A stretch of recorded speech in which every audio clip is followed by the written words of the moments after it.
Hello friends, how are you. आप कैसे हैं। पिछले वीडियो में मैंने सेक्शन 1 कवर किया था।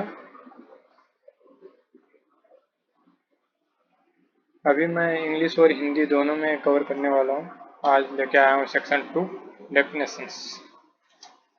डेफिनेशंस ऑफ भारतीय न्याय संहिता 2023। अगर मेरा वीडियो पसंद आता है तो प्लीज़ वीडियो को लाइक कीजिए और चैनल को सब्सक्राइब कीजिए। अभी मैं सारे वीडियोज हिंदी और इंग्लिश दोनों में कवर कर रहा हूँ। उसके साथ में इम्पोर्टेंट केस लॉज ये और जो इसमें से इम्पोर्टेंट क्वेश्चन एग्जाम में आए हुए हैं या जो आने वाले हैं वो सारी चीज़ें इसमें कवर करते हुए चल रहा हूँ। तो चलो शुरू करते हैं सेक्शन 2, डेफिनेशंस। मैं आपको यहाँ पे ये भी बताऊंगा कि ये जो डेफिनेशन ली गई है ये आईपीसी में पहले थी या नहीं थी, और अगर थी तो किस सेक्शन में थी, ये भी मैं साथ में आपको बताऊंगा, जो कि काफ़ी इंपॉर्टेंट है। एग्जाम में ऐसा भी पूछा जा सकता है। तो first definition is act means कार्य। कार्य क्या है? Act denotes as well as a series of acts as a single act. Means एक कार्य है वो एक कार्यावली का उसी प्रकार से द्योतक है जिस प्रकार से एक सिंगल कार्य का मतलब एक कार्य है, या फिर कार्य एक के बाद एक कई कार्य हैं, कार्यावली उसको बोलते हैं। सीरीज ऑफ एक्ट मीन्स एक के बाद एक कई कार्य हैं, तो उसी प्रकार से एक कार्य है वो बताता है जिस प्रकार से एक के बाद एक कई कार्य हैं। ये आईपीसी के सेक्शन 33 में डिफाइन किया गया था।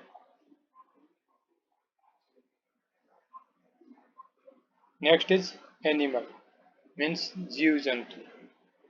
Any living creature other than human being. Human being के अलावा जो भी कोई लिविंग क्रिएचर है वो एनिमल में आता है। वो सारे एनिमल्स होंगे। तो ये आईपीसी में था सेक्शन 47 में, any living creature other than human being. Next third definition is child. Child की डेफिनेशन आईपीसी में नहीं थी। There was no definition available in IPC.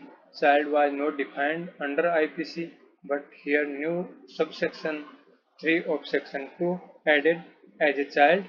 And what is definition of child? Any person below the age of 18 years. कहीं भी child का जिक्र आता है अगर उसमें एज नहीं दी हुई है तो वहां पे हम 18 ईयर्स मान के चलेंगे। Child means 18 years, below 18 years means 18 years से कम। जिस दिन 18 ईयर हो गया वो चाइल्ड में नहीं आएगा। तो ये भी काफ़ी इम्पोर्टेंट क्वेश्चन है एग्जाम के लिहाज से कि what is the age of child below 18 years. Newly added section है। Next is counterfeit. What is counterfeit? A person is said to counterfeit who causes one thing to resemble another thing, intending by means of that resemblance to practice deception, or knowing it to be likely that deception will thereby be practiced. Means counterfeit क्या है? Counterfeit है यह है कि किसी एक चीज को दूसरी चीज के सदृश इस प्रकार से बनाते हैं, इस एक चीज को दूसरी चीज के जैसा इस प्रकार से इसलिए बना लिया जाता है कि वो चीज ऐसा लगे जैसे वही चीज है जिसके सदृश इसको बनाया गया, जिसके जैसा इसको बनाया गया, या जिससे डिसेप्शन हो सके, जिससे धोखा हो सके। ये सारी चीजें देखते हुए अगर कोई चीज बनाई जाती है तो उसको बोला जाता है काउंटरफिट। ये आईपीसी में सेक्शन 28 में डिफाइन किया गया था।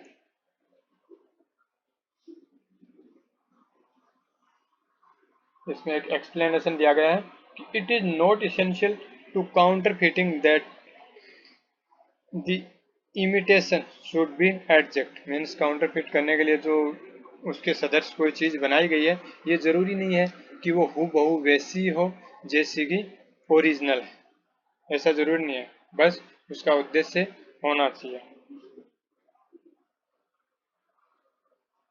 सेकेंड एक्सप्लेनेशन है कि when a person causes one thing to resemble another thing and the resemblance is such that a person might be deceived thereby. It shall be presumed until the contrary is proved. देखो यहाँ क्या है, cell presume लिया गया है। Cell presume क्या होता है कि यहाँ पे माना ही जाएगा। कहीं भी सेल प्रज्यूम लिया जाता है वहां पे मतलब वो चीज कंपलसरी है, वो माना ही जाता है जब तक कि इसको कॉन्ट्रेरी प्रूव नहीं कर दिया जाता है। It shall be presumed until the contrary is proved. जब तक कि इसको कॉन्ट्रेरी प्रूव नहीं कर दिया जाता है तब तक यही प्रज्यूम किया जाएगा। क्या किया जाएगा?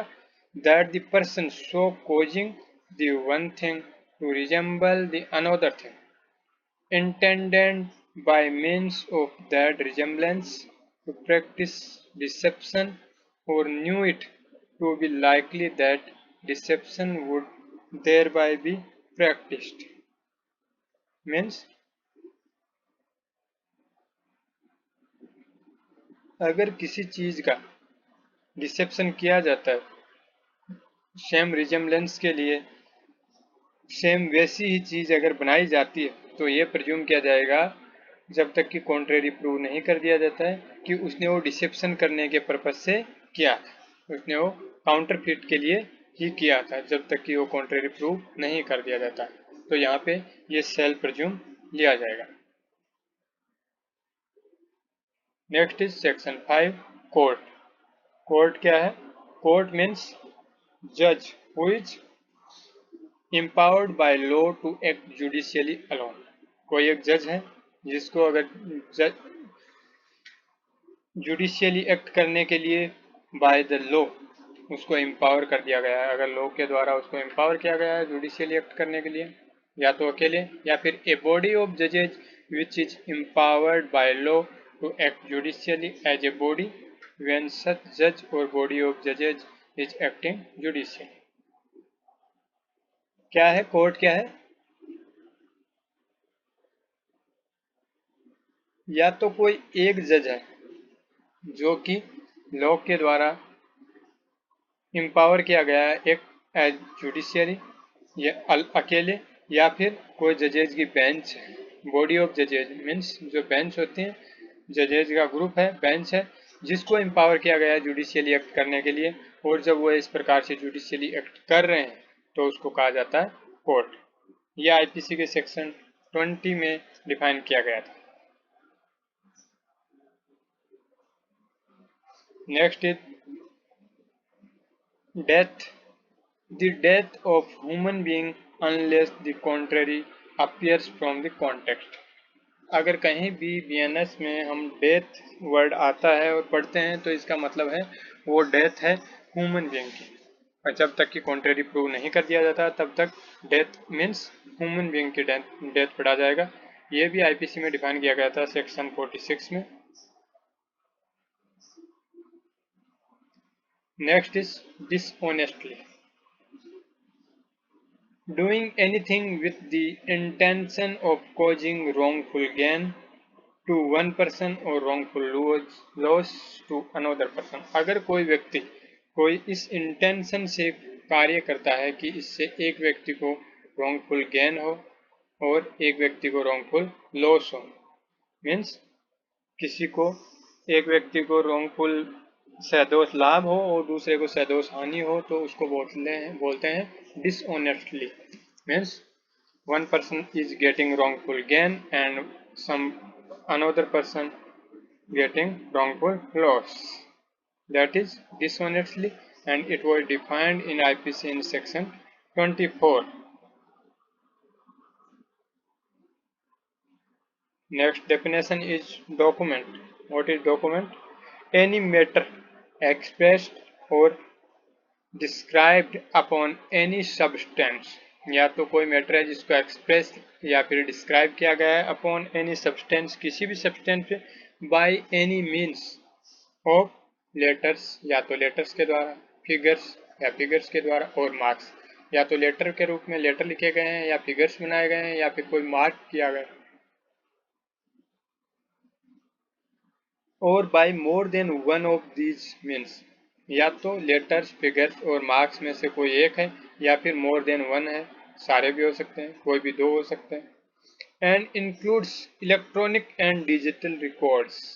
इसमें इलेक्ट्रॉनिक और डिजिटल रिकॉर्ड भी शामिल होंगे। Intended to be used or which may be used as evidence of that matter, जो कि इंटेंडेड है टू बी यूज करने के लिए, और which may be used as evidence of that matter. यानी कि इस प्रकार से कोई भी सब्सटेंस के ऊपर लेटर्स, फिगर्स या मार्क्स किए गए हैं जो कि या तो एविडेंस के रूप में यूज करने के लिए इंटेंडेड है या फिर इनको यूज किया जा सकता है, तो वो क्या होंगे? डॉक्यूमेंट होंगे। और डॉक्यूमेंट में इलेक्ट्रॉनिक एंड डिजिटल रिकॉर्ड भी शामिल होंगे। ये भी आईपीसी में डिफाइन किया गया था सेक्शन 29 में। इसमें एक्सप्लेनेशन दिया गया है, it is immaterial by what means or upon what substance the letters, figures or marks are formed, or whether the evidence is intended for or may be used in a court or not।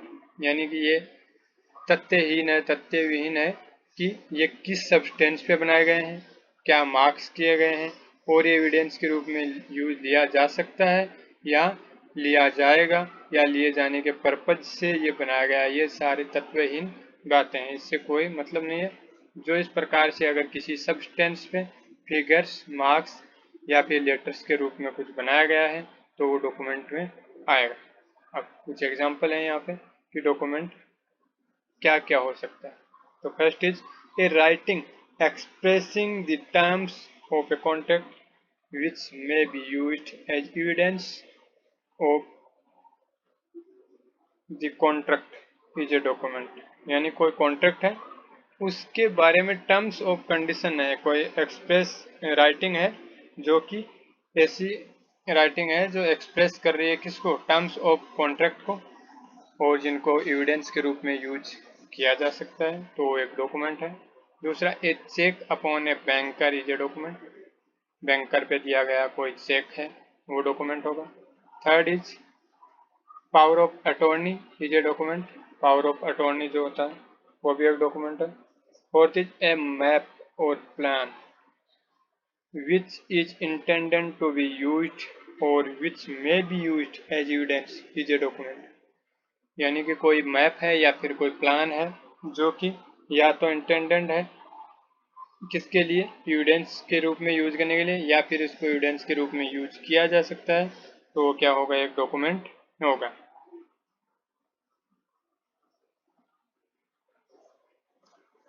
One illustration, A writes his name on the back of a bill of exchange. A है वो क्या करता है? एक bill of exchange है, उसके पीछे अपना नाम लिख देता है। पेएबल टू हिज ऑर्डर, जो कि उसके ऑर्डर पे पे होना है। The meaning of the endorsement as explained by mercantile usage. जो मर्केंटाइल नियम्स हैं, मर्केंटाइल यूज के जो नियम हैं, उनके अनुसार क्या है इसका मीनिंग? कि अगर कोई बिल ऑफ एक्सचेंज है उसके ऊपर अपना नाम लिख देता है, तो इसका मतलब है कि जिसने नाम लिखा है वो ये अथॉरिटी दे रहा है कि जिसके पास ये बिल ऑफ एक्सचेंज है वो इसको यूज कर सकता है।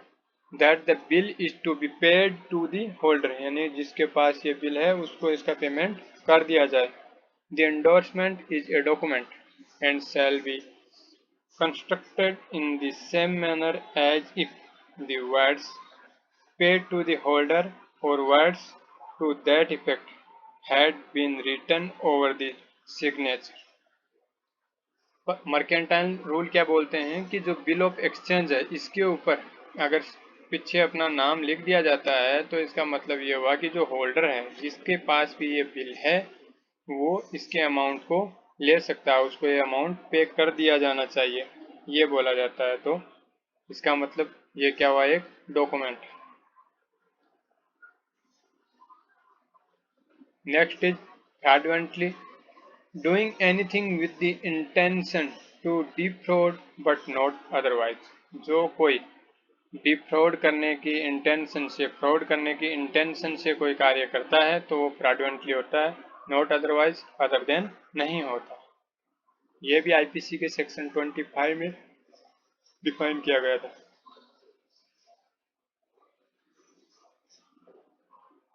Next is section 10 gender. The pronoun he and its derivatives. देखो ये इट्स डेरिवेटिव्स वर्ड है, ये आईपीसी में नहीं था, ये अभी जोड़ा गया है।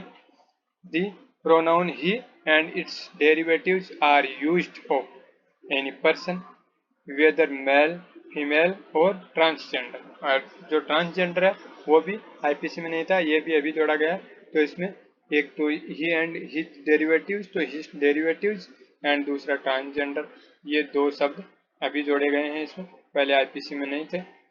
ये आईपीसी के सेक्शन 8 में डिफाइन किया गया था। मीन्स जो प्रोनाउन ही है और इसके जो व्युत्पन्न है, जो डेरिवेटिव्स हैं, वो जहाँ भी यूज होंगे वो किसी भी पर्सन के लिए यूज हो सकते हैं, चाहे वो मेल हो फीमेल हो और ट्रांसजेंडर हो। ये नहीं है कि ही अगर यूज हुआ है इसका मतलब ये है कि वो केवल मेल के लिए यूज हुआ, नहीं, वो मेल फीमेल और ट्रांसजेंडर के लिए यूज हो सकता है जब तक कि इसको स्पेशली बताया नहीं जाता।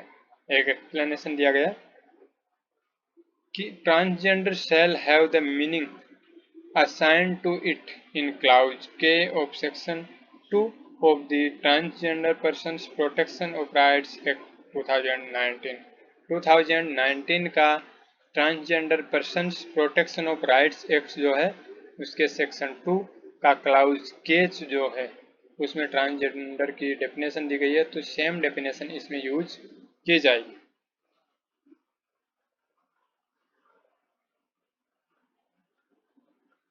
नेक्स्ट है good faith. Good faith means सद्भाव पूर्वक, कोई भी सद्भाव पूर्वक कार्य किया गया है। ये कब कहा जाता है? Nothing is said to be done और believed in good faith which is done और बिलीव्ड विदाउट ड्यू केयर और अटेंशन। क्या बोल रहा है कि कोई भी चीज है वो गुड फेथ में की गई नहीं कही जाती है जब तक कि जो है विदाउट ड्यू केयर और अटेंशन के की गई हो। यानी कि कोई अगर विदाउट ड्यू केयर और अटेंशन के कोई कार्य करता है तो वो गुड फेथ में नहीं होगा। मीन्स सीधा अगर इसको पॉजिटिवली समझते हैं तो अगर कोई कार्य विथ ड्यू केयर और अटेंशन के किया जाता है तो वो गुड फेथ में किया गया है ऐसा कहा जाएगा। मतलब गुड फेथ में होने के लिए किसी कार्य को विथ ड्यू केयर और अटेंशन के करना आवश्यक है। यह आईपीसी के सेक्शन 52 में डिफाइंड है। Next is government. गवर्नमेंट में दो गवर्नमेंट आते हैं, दी सेंट्रल गवर्नमेंट और दी स्टेट गवर्नमेंट। यह आईपीसी के सेक्शन 17 में डिफाइन किया गया था। Next is harbour. Includes supplying a person with shelter food drink money clothes arms ammunition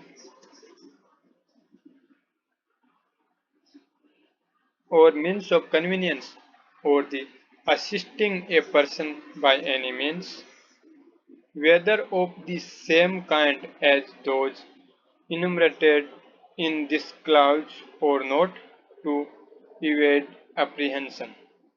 harbour, harbour means संश्रय। संश्रय देना किसी को कब कहते हैं?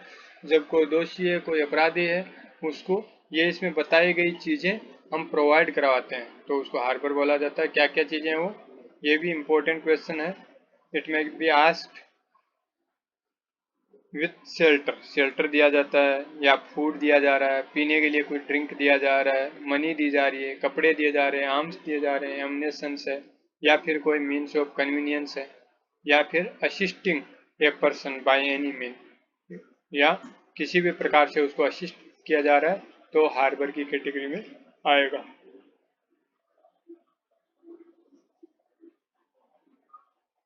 ये आईपीसी के सेक्शन 52A में डिफाइन किया गया था। Next is injury. Any harm whatever illegally caused to any person in body, mind, reputation or property। यानी कि कोई भी व्यक्ति है उसको इलीगली काज की गई कोई भी हार्म है वो किस में आएगी? इंजरी में आएगी।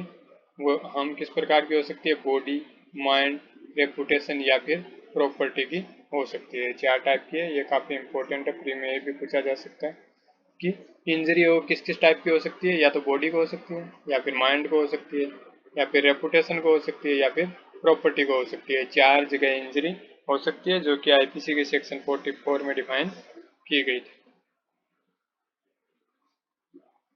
अब नेक्स्ट है illegal and legally bound to do.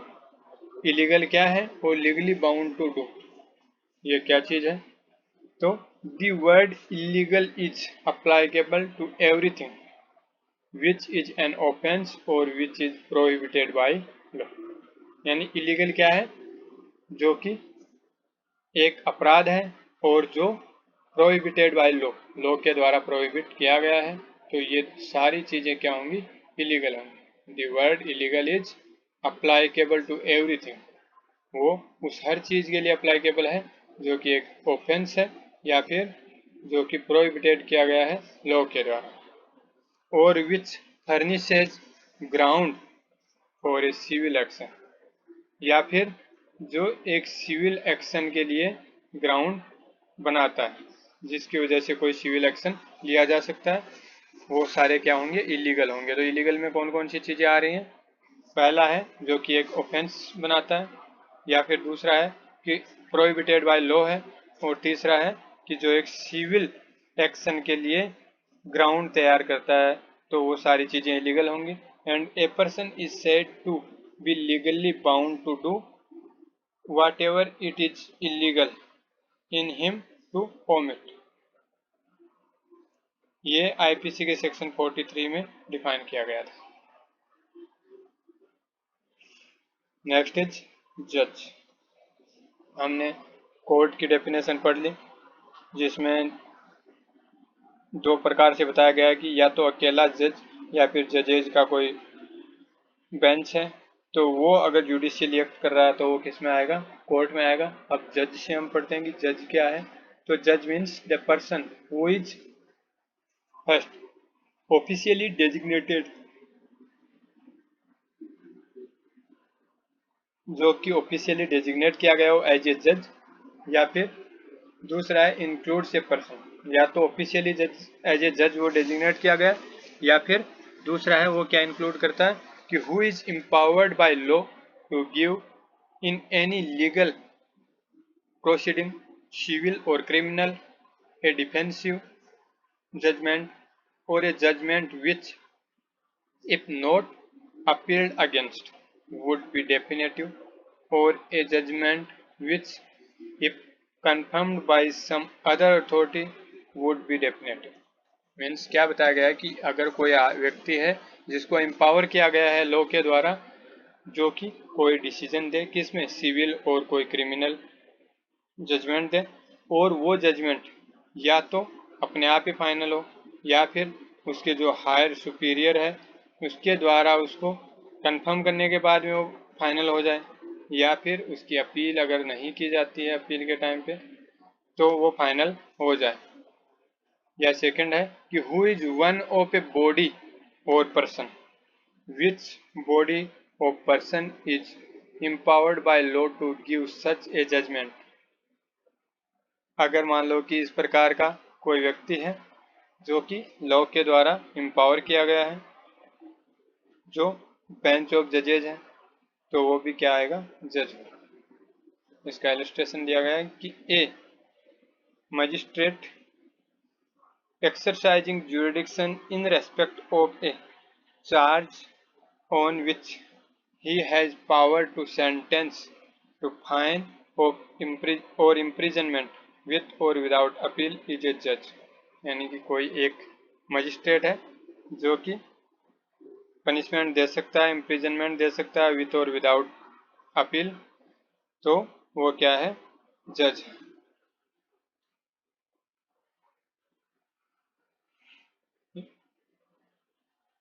Next is life. The life of a human being unless the contrary appears from the context। जहाँ भी लाइफ का नाम आता है, जैसे डेथ का नाम आया था कि ह्यूमन बीइंग की डेथ है, उसी प्रकार से life means life of human being. जहाँ भी लाइफ नाम आता है वहाँ ह्यूमन बीइंग के बारे में बात हो रही होगी। अगर किसी और के बारे में बात होगी तो इसमें क्लियरली मेंशन किया जाएगा। यह आईपीसी के सेक्शन 45 में डिफाइन किया गया था। Next is local law. A law applicable only to a particular part of India. अगर कोई लॉ है जो कि एक किसी पर्टिकुलर पार्ट ऑफ इंडिया में लागू होता है तो लोकल लॉ कहा जाएगा। यह आईपीसी के सेक्शन 42 में डिफाइन किया गया था। नेक्स्ट है man. Male human being of any age. Man अगर जहां आ जाता है, ही अगर आता है तो उसमें मेल फीमेल ट्रांसजेंडर सभी आते हैं, लेकिन अगर कहीं मैन लिखा है, मैन लिखा है इसका मतलब वो मेल के लिए है। एज कुछ भी हो सकती है लेकिन वो मेल होगा। यह आईपीसी के सेक्शन 10 में बताया गया था। Next is month and year. काफी इंपॉर्टेंट है। मंथ एंड ईयर कहाँ से लिए जाएंगे, जहां भी कहीं होगा तो ग्रेगोरियन कैलेंडर से लिए जाएंगे ये, और ये आईपीसी के सेक्शन 49 में डिफाइन किया गया था।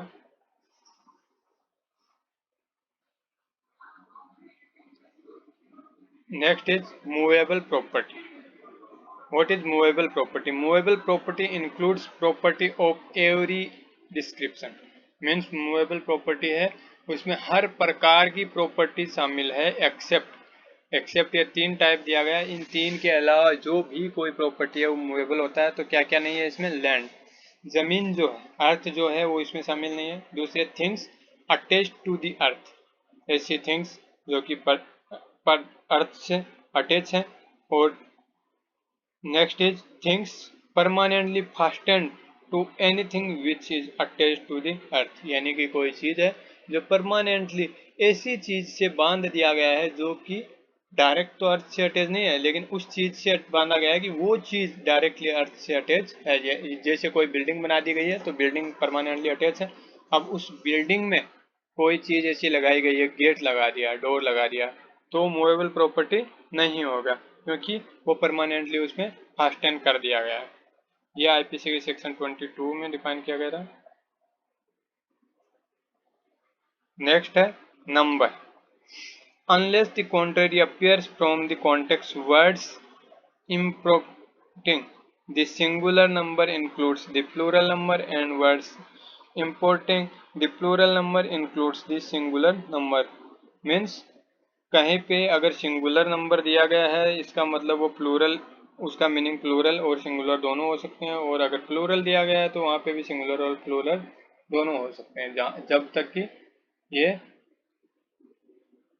Contrary appears from the context, context से वो कॉन्ट्रेरी अपियर नहीं होता, तब तक यही माना जाएगा कि सिंगुलर में प्लूरल शामिल है और प्लूरल में सिंगुलर शामिल है। यह आईपीसी के सेक्शन 9 में डिफाइन किया गया था। Next is oath.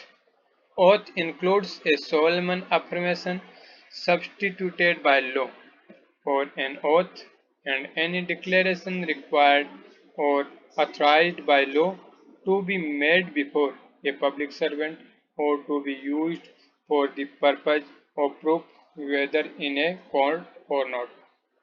ओथ क्या है? ओथ मीन्स शपथ। शपथ कहाँ दिलाई जाती है? या तो किसी पब्लिक सर्वेंट के सामने शपथ दिलाई जा रही हो या फिर किसी कोर्ट में ये शपथ दिलाई जा रही हो। जो पब्लिक सर्वेंट के सामने या कोई इस प्रकार की शपथ दिलाई जा रही है वो कोर्ट में यूज की भी जा सकती है और नहीं भी। वो सारा किस में आएगा? ओथ में आएगा। ये आईपीसी के सेक्शन 51 में डिफाइन किया गया था पहले। Next is offence. ऑफेंस क्या है? सिंपल है ऑफेंस, बस इसमें कुछ एक्सेप्शंस दिए गए हैं कि except in the chapters and sections mentioned in clause a and b. Clause देखो यहाँ पे क्लाउज ए और क्लाउज बी में जो दिया गया है उसके अलावा the word offence means a thing made punishable by this Sanhita only. यानी कि ये जो यहाँ पे क्लाउज सब क्लाउज दिए गए हैं ए और बी, इन सब क्लाउज ए और बी में जो सेक्शंस या चैप्टर्स दिए गए हैं उनके अलावा कहीं पे भी ऑफेंस नाम आता है, इसका मतलब है कि वो ऐसा कार्य है जो कि बीएनएस भारतीय न्याय संहिता के अंतर्गत दंडनीय है। अब इसमें ए और बी क्लाउज क्या है? तो क्लाउज ए क्या है? In chapter 3 and in the following sections, namely subsection 2, 3, 4 and 5 or section 8, section 9, 49, 50, 52, 54, 55, 56, 57, 58, 59, 60, 61, 119, 120, 123, subsections 7 and 8 of section 127, section triple two, 230, 231, 240, 248, 250, 251, 259, 260, 261, 262, 263, subsections 6 and 7 of section 308 and subsection 2 of section 330. The word offense means a thing.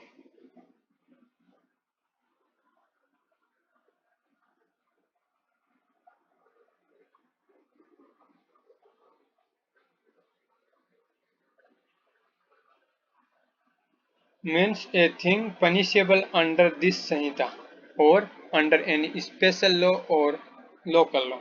Means ये जो section और chapter बताए गए हैं इनमें अगर कहीं offence का नाम है इसका मतलब है कि या तो इस संहिता के अंतर्गत या फिर कोई स्पेशल लॉ या फिर लोकल लॉ के अंतर्गत वो दंडनीय है। सबसेक्शन सब क्लाउज बी क्या बोल रहा है कि in subsection 1 of section 189 sections 211, 212, 238, 239, 249, 253 and subsection 1 of section 329, the word offense shall have the same meaning when the act punishable under the special law or local law is punishable under such law with imprisonment for a term of 6 months or more, whether with or without fine. Means इसके अंतर्गत जो बताए गए हैं वो punishable under such लो जो कि imprisonment जो कि 6 मंथ और मोर का होगा और जो कि विथ और विदाउट फाइन हो सकता है। तो ये आएगा सेक्शन आईपीसी के सेक्शन 40 में भी डिफाइन किया गया है था। ये जो सब क्लाउज ए और बी हैं इनके अलावा जितने भी ऑफेंस होंगे वो केवल बीएनएस के अंतर्गत दंडनीय होंगे। नेक्स्ट डेफिनेशन है ओमिशन मीन्स लो। Omission denotes as well as a series of omissions as a single omission. जैसे हमने कार्य का पढ़ा था, एक्ट का पढ़ा था कि एक एक्ट उस है वो एक्टों की एक सीरीज है उसकी तरह ही है, सेम है और सीरीज है वो एक एक्ट की तरह है सेम। इसमें ओमिशन में भी है कि एक ओमिशन है वो उसी प्रकार से डिनोट करता है जिस प्रकार से एक ओमिशन की सीरीज हो। ये आईपीसी के सेक्शन 33 में डिफाइन किया गया है। नेक्स्ट है person. Person includes any. Person में क्या क्या शामिल है? एनी कंपनी, एसोसिएशन और बॉडी ऑफ पर्सन। कोई भी कंपनी है या फिर कोई एसोसिएशन है या फिर बॉडी ऑफ पर्सन है तो वो सारे किस में आएंगे? पर्सन में आएंगे। और वेदर इनकॉर्पोरेटेड और नॉट, ये जो कंपनी है, एसोसिएशन या फिर बॉडी ऑफ पर्सन है वो इनकॉर्पोरेटेड हो या नहीं हो वो पर्सन में शामिल होंगे। ये आईपीसी के सेक्शन 11 में डिफाइन किया गया था। Next is public. Public includes any class of the public और एनी कम्युनिटी। यानी कि कोई पब्लिक की क्लास है कोई या फिर कोई कम्युनिटी है वो भी शामिल होगी किसमें? पब्लिक में। ये आईपीसी के सेक्शन 12 में डिफाइन किया गया था। Next is public servant. Public servant की काफी लंबी चौड़ी डेफिनेशन दी गई है। उसमें पहली बताया गया है कि जो जो अभी मैं बताऊंगा आपको वो सारे लोग पब्लिक सर्वेंट पे आएंगे। तो a person falling under any of the descriptions, namely जो नीचे बताए गए डिस्क्रिप्शंस हैं उनमें शामिल कोई भी व्यक्ति पब्लिक सर्वेंट होगा। Then first is commissioned officer in the army, navy और एयरफोर्स। आर्मी, नेवी और एयरफोर्स का कोई भी कमीशन्ड ऑफिसर होगा वो पब्लिक सर्वेंट होगा। Second is every judge including any person empowered by law to discharge any judiciary functions। यानी कि कोई जज है जो या तो अपॉइंट किया गया है या फिर इस प्रकार से एम्पावर किया गया है लॉ के द्वारा जो टू डिस्चार्ज एनी एडजुडिशरी फंक्शन, जो जुडिशियरी फंक्शन के लिए एम्पावर किया गया है, वो भी पब्लिक सर्वेंट होगा। Third is every officer of a court including A liquidator, receiver और कमिश्नर। कोई भी ऑफिसर है जो कोर्ट का, वो भी पब्लिक सर्वेंट होगा। इसमें कौन कौन शामिल है? लिक्विडेटर, रिसीवर और कमिश्नर भी इसमें शामिल होंगे। नेक्स्ट इज एवरी असेसर और member of A panchayat assisting a court और पब्लिक सर्वेंट। कोई असेसर है या फिर कोई मेंबर ऑफ पंचायत है जो कि असिस्ट कर रहा है किसको? कोर्ट या पब्लिक सर्वेंट को, तो वो भी क्या होगा? एक पब्लिक सर्वेंट होगा। नेक्स्ट इज एवरी एब्रिटेटर और other person to whom any cause or matter has been referred for decision or report by any court or by any other competent public authority। अगर कोई है तो वो भी किस में आएगा? इसी में शामिल होगा। Next is every person who holds any office by the virtue of which he is empowered to place or keep any person in confinement। यानी कि कोई पर्सन है जो कि किसी ऑफिस को by virtue of which he is empowered to place or keep any person in confinement, यानी कि किसी को, व्यक्ति को कन्फाइनमेंट में रखने के लिए एम्पावर है, तो वो भी क्या होगा? पब्लिक सर्वेंट होगा।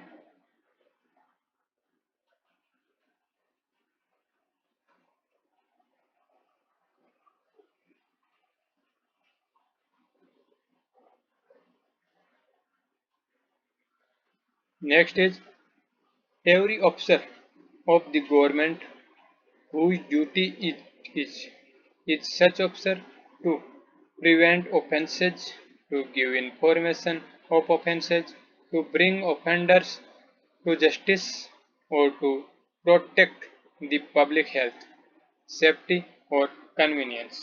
अगर कोई ऐसा ऑफिसर है जो कि गवर्नमेंट के द्वारा अपॉइंट किया गया है और जिसकी ये ड्यूटी है कि ऑफेंसेज की जो क्या दे? इंफॉर्मेशन दे, to bring offenders to justice, offenders को जस्टिस के लिए लेके आए, और to protect the public health, safety और कन्वीनियंस, और जो पब्लिक हेल्थ, सेफ्टी और कन्वीनियंस की प्रोटेक्ट करे, तो वो किस में आएगा? पब्लिक सर्वेंट में। Next is every officer whose duty it is as such officer to take, receive, keep or expend any property on behalf of the government, or to make any survey, assessment or contract on behalf of the government, or to execute any revenue process, or to investigate or to report on any matter affecting the pecuniary interests of the government, or to make authenticate or keep any document relating to the pecuniary interest of the government, or to prevent the infraction of any law for the protection of the pecuniary interests of the government। Means कोई भी ऐसा officer है जिसकी duty हो, क्या duty हो, या आगे जो ड्यूटी बताई गई है इस प्रकार की ड्यूटी जिसको गवर्नमेंट ने दे रखी हो, या फिर विथ इंटरेस्ट ऑफ गवर्नमेंट हो, तो वो भी किस में आएगा? पब्लिक सर्वेंट में आएगा। Next is every officer whose duty is as such officer to take, receive, keep और expend any property, to make any survey और असेसमेंट, और टू लेवी एनी रेट और tax for any secular common purpose of any village, town or district, or to make, authenticate or keep any document for the ascertaining of the rights of the people of any village, town or district। क्या है कि अगर कोई officer है जिसकी duty है, क्या है? इस प्रकार का ऑफिसर होने के नाते टू टेक, रिसीव लेना, रिसीव प्राप्त करना, कीप रखना और एक्सपेंड एनी प्रॉपर्टी एक्सपेंड करना, टू मेक एनी सर्वे और assessment, to levy any rate और tax for any secular common purpose of any village, किसी सेक्युलर कॉमन पर्पज के लिए, टाउन और डिस्ट्रिक्ट, और to make authenticate or keep any document for the ascertaining of the rights of the people of any village, town or district.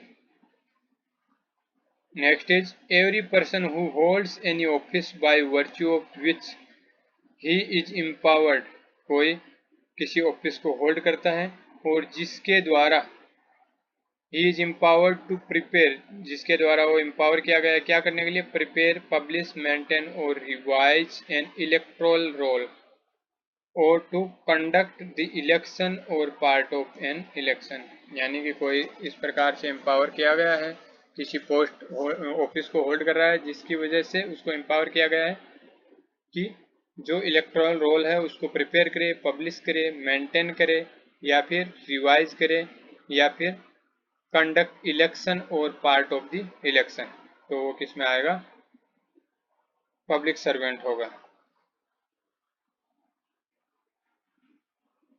And last is every person in the service of पे of the government और human bye need और commission, fees और commission for the performance of any public duty by the government, यानी government के द्वारा जिसको payment दिया जा रहा है, पे किया जा रहा है किसी पब्लिक ड्यूटी के लिए, तो वो क्या होगा, पब्लिक सर्वेंट होगा.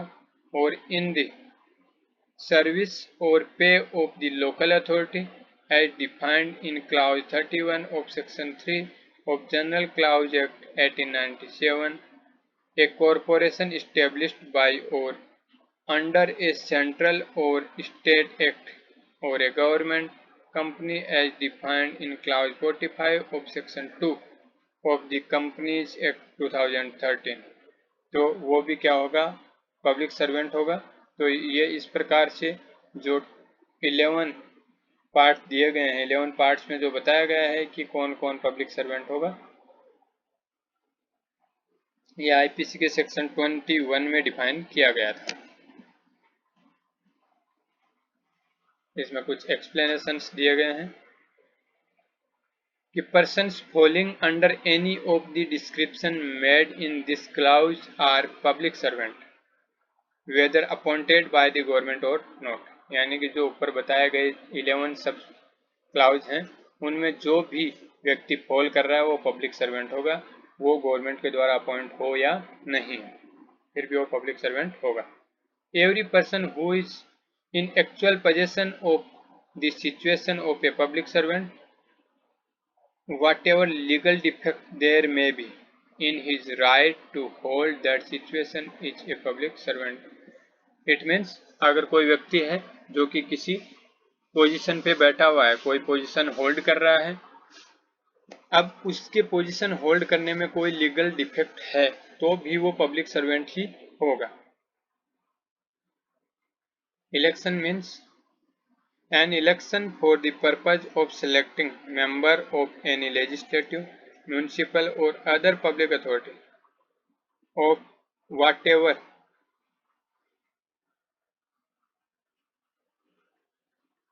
public authority or whatever character, the method of selection of which is by or under any law or the time being in force, अगर जो भी उस टाइम पे टाइम बीइंग इन फोर्स है तो वो भी क्या होगा, इसमें इलेक्शन में आएगा. इलेक्शन में क्या क्या शामिल होगा, लेजिस्लेटिव, म्यूनिसिपल और कोई अदर पब्लिक अथॉरिटी है उसका जो इलेक्शन है वो शामिल होगा. इलस्ट्रेशन दिया गया है कि a municipal commissioner is a public servant, कोई एक म्यूनिसिपल कमिश्नर है वो एक पब्लिक सर्वेंट माना जाएगा. अब कुछ केस लॉज हैं जो मैं बता देता हूँ, इम्पोर्टेंट हैं काफ़ी, एग्जाम में पूछे जा सकते हैं, मेंस में भी ये काफ़ी काम आएंगे. अगर कोई बड़ा क्वेश्चन आ जाता है इस पे पब्लिक सर्वेंट पे तो इसमें केस लॉज आपको लिखने हैं कम से कम 4-5, और प्री में तो पूछे जा सकते हैं। तो पहला काफ़ी इम्पोर्टेंट लीडिंग केस है RS नाइक वर्सेज AR अंतुल्य, 1964 का केस है, जिसमें कि ये डिफाइन किया गया था MLA is not a public servant. MLA क्या है? एक पब्लिक सर्वेंट नहीं है। पहले हम म्यूनिसिपल कमिश्नर का पढ़ा है, इलिस्ट्रेशन में दिया गया था कि वो क्या है? एक पब्लिक सर्वेंट है। इस प्रकार से क्वेश्चन पूछा जा सकता है कि इज म्यूनिसिपल कमिश्नर एक पब्लिक सर्वेंट और नॉट? तो yes, he is a public servant. यह आपको इलिस्ट्रेशन में बताया गया है। AR अंतुल्य के केस में बताया गया है कि MLA is not a public servant. Next is Ram अवतार वर्सेज स्टेट ऑफ बिहार। इसमें बताया गया है कि any surveyor while performing his legitimate function under any of the revenue or civil code is a public servant। Means कोई एक surveyor है जो कि लेजिटिमेट फंक्शन है वो कर रहा है, निभा रहा है, किसके अंतर्गत? कोई रेवेन्यू या फिर सिविल कोड के अंतर्गत, तो वो एक पब्लिक सर्वेंट होगा। Next is state of Punjab versus Kesari Chand. ये क्या है? President and the secretary of a cooperative society are not public servant. कोई कोऑपरेटिव सोसाइटी है, उसका प्रेसिडेंट और secretary are not a public servant. NK Sharma versus Abhimanyu. क्या है ये? Government officer working on deputation as a managing director of a cooperative society is not a public servant. कोई government का officer है जो डेपुटेशन पे काम कर रहा है एज ए मैनेजिंग डायरेक्टर, किसमें? कोई कोऑपरेटिव सोसाइटी है उसमें, तो उस टाइम पे वो क्या नहीं होगा? पब्लिक सर्वेंट नहीं होगा। वो अपनी एक्चुअल पोस्ट पे पब्लिक सर्वेंट होगा, लेकिन यहाँ पे नहीं होगा।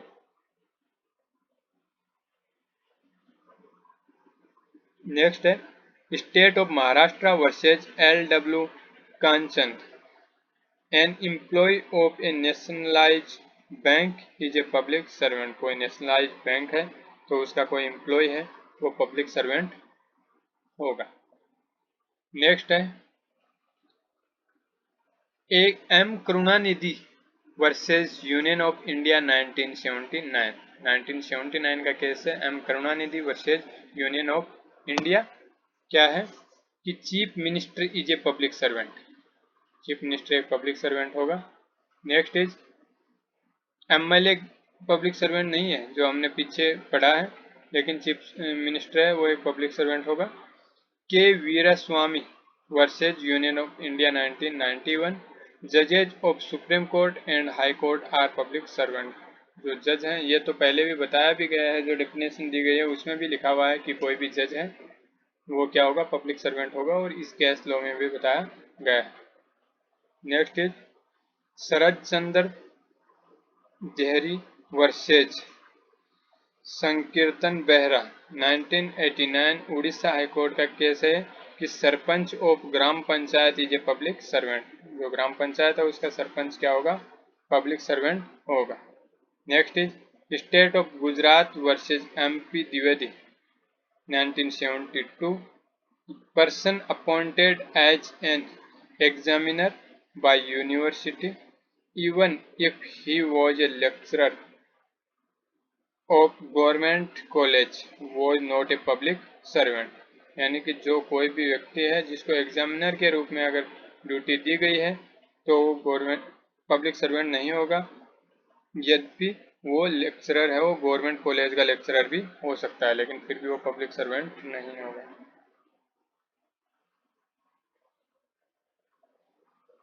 नेक्स्ट है national small industries corporation limited versus state and city of Delhi.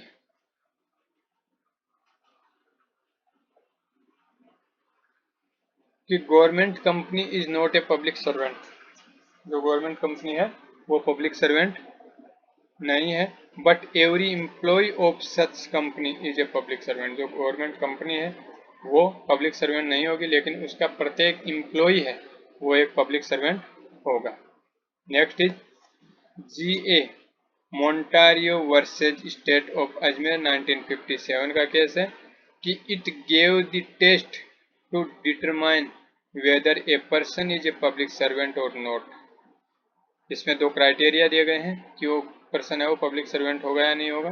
तो the test to determine is, क्या टेस्ट किया गया है कि whether he is in the service और पे ऑफ गवर्नमेंट, कि वो क्या गवर्नमेंट से सर्विस पेमेंट ले रहा है और सर्विस कर रहा है, और whether he is interested with the performance of public duty, जो कार्य कर रहा है वो पब्लिक ड्यूटी से पब्लिक के इंटरेस्ट का है, तो वो क्या होगा, पब्लिक सर्वेंट होगा।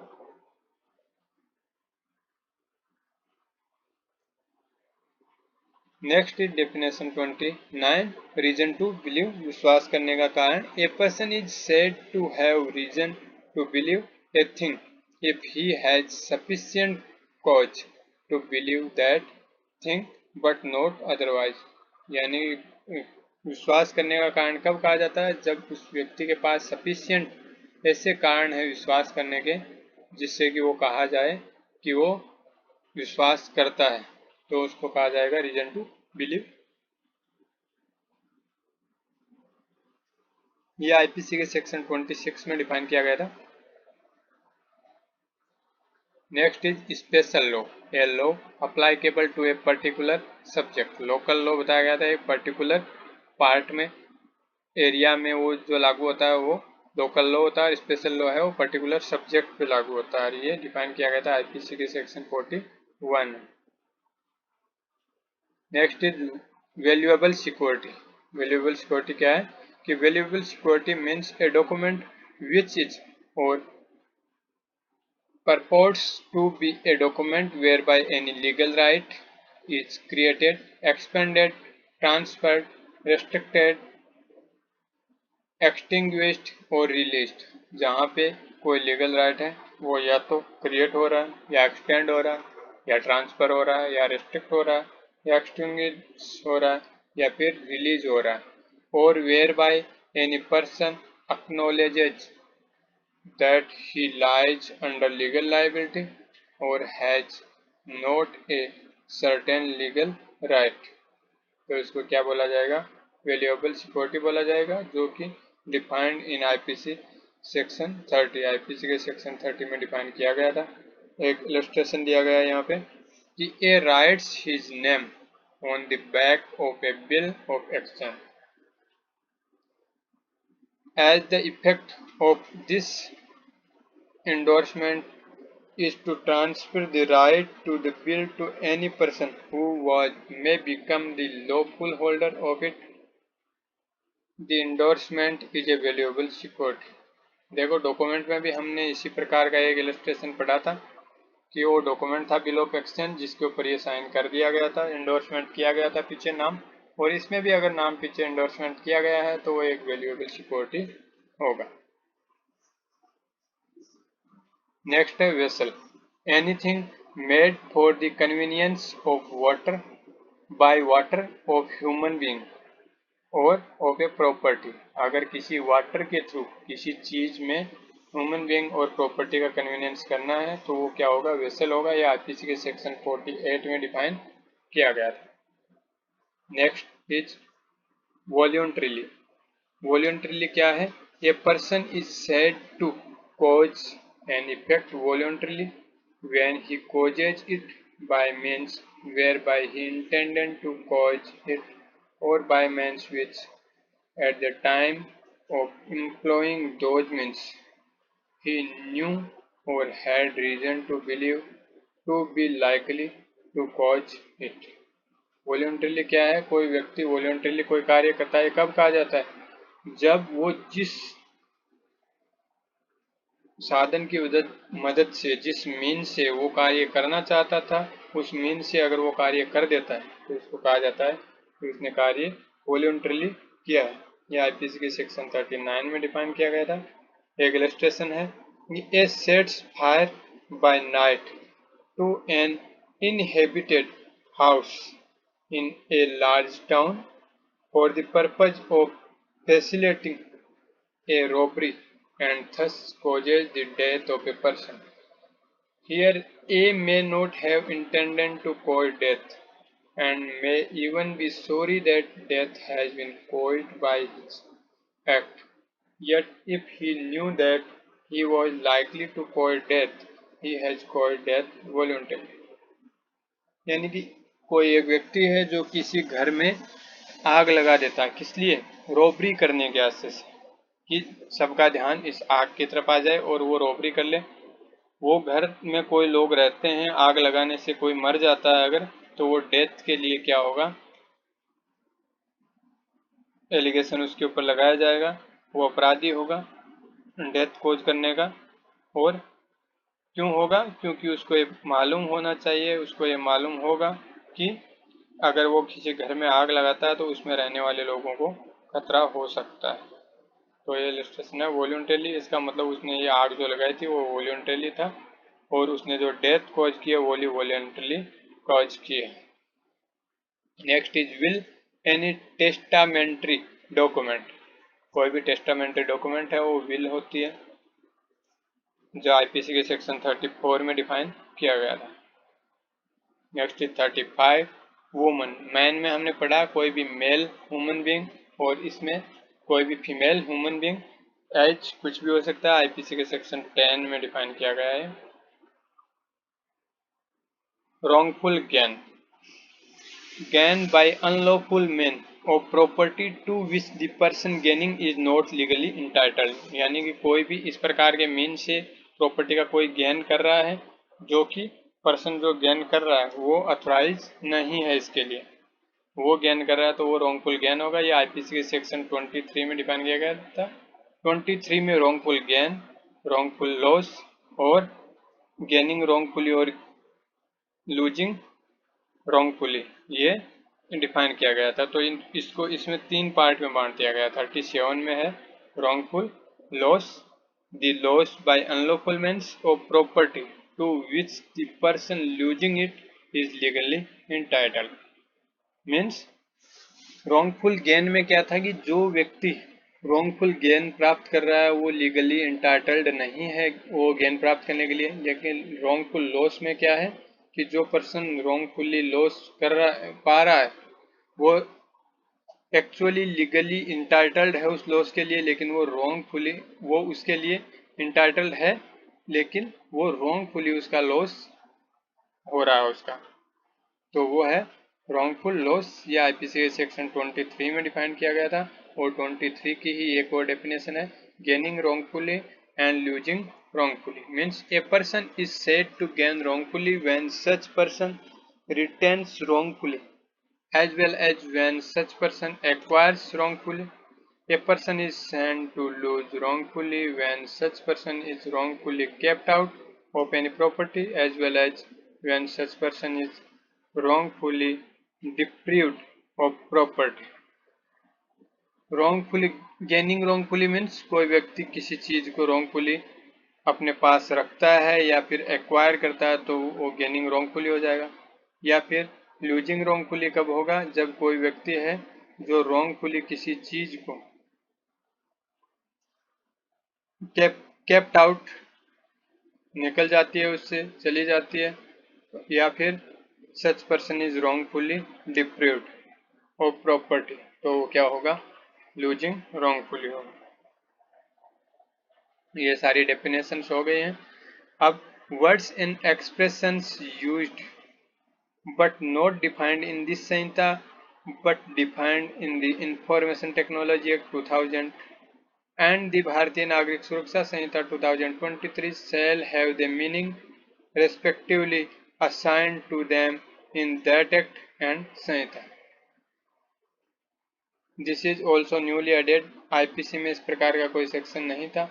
अब मान लो कि जो वर्ड्स एंड डेफिनेशंस जो कि इसमें आई है यूज की गई है लेकिन इसमें बीएनएस में डिफाइन नहीं किया गया है, लेकिन उन्हीं वर्ड्स को अगर IT act information technology act 2000 या फिर बीएनएसएस भारतीय नागरिक सुरक्षा संहिता 2023 में कहीं भी डिफाइन किया गया है तो वो सारे के सारे डेफिनेशंस इसमें यूज किए जा सकेंगे।